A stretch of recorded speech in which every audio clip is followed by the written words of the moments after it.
So guys, nandito pala kami no sa The Good Shepherd Chapel Garden no. So dito pala guys, mamamasyal kami ng kapatid ko no. So dito guys, ituturo ko kayo sa aming napasyalan na tourist. So ito pala yung mga kubo nila guys no. Mayroon silang 12 ka kubo. So in case na mag-ulan, mayroon tayong masisilungan. Yan guys no, yan yung mga imahe. And then guys, yan ang nakikita nyo, eskwelahan yan no, ng Sitio Kitubo Elementary School no. So located pala ito no sa Miasong Tupi, South Cotabato no. So Sitio Kitubo to. So ito pala yung ano, marating mo sa taas guys, ito yung The Good Shepherd Chapel Garden guys. Ito yung simbahan no. So ito yung front niya, and then naka 2 doors na siya no. Mayroon pala yung mga ilaw, yan yung nagsisindi tuwing gabi no. So nasa ibabaw pala to ng bukit. So makikita natin pag nasa ibaba na tayo. And then guys, ito yung nasa kilid niya no. Nakasalamin pala yung mga ano dito, yung kilid ng simbahan no. So makikita ang mga imahe dito, especially no ni Papa Jesus and then ni Mama Mary, ang ibang santos.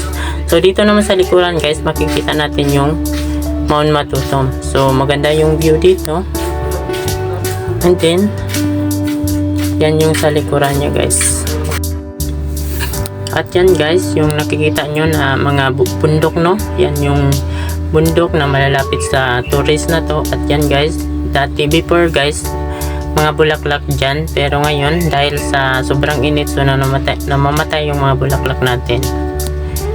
At yan guys, na nakikita yung bulaklak, yan lang yung natira na mga bulaklak.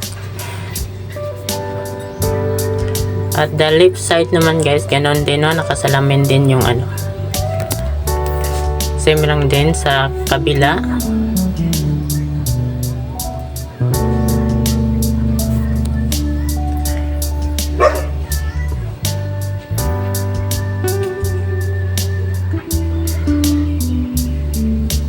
Yan guys, yan yung ilaw. So nakakurente din yan guys na. And then guys, yan yung papuntang palikuran no. Yan yung papuntang CR na daan no. Pababa lang tayo no.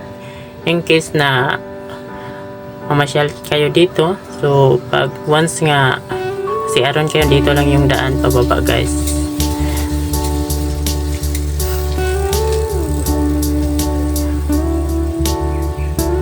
Guys no, mayroon pala ditong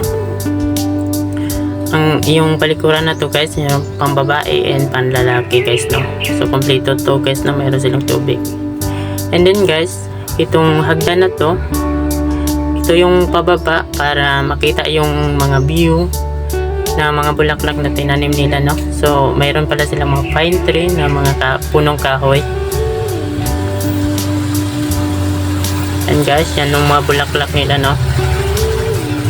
Pag once guys na mamamasyal kayo dito, so makikita nyo talaga yung mga bulaklak nila kung ano ang ganda.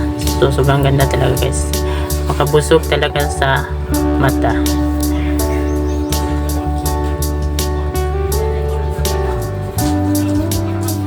Guys, mayroon pala sila ng mga prutas dyan, ng mga avocado, durian at iba pa.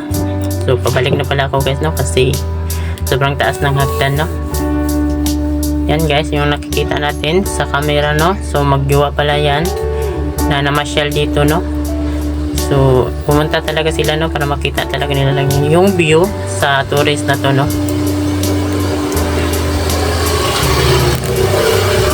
And then guys, so pababa na pala kami, no. Ito pala yung entrance and exit sa tourist na to, kasi isa lang yung daan nila.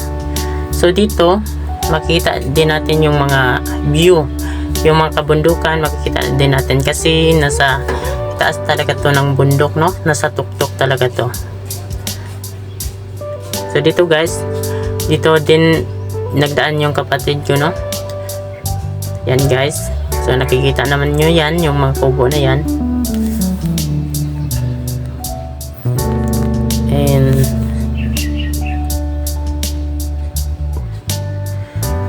Yan guys, no? Mayroon pa yan yung mga verse, no?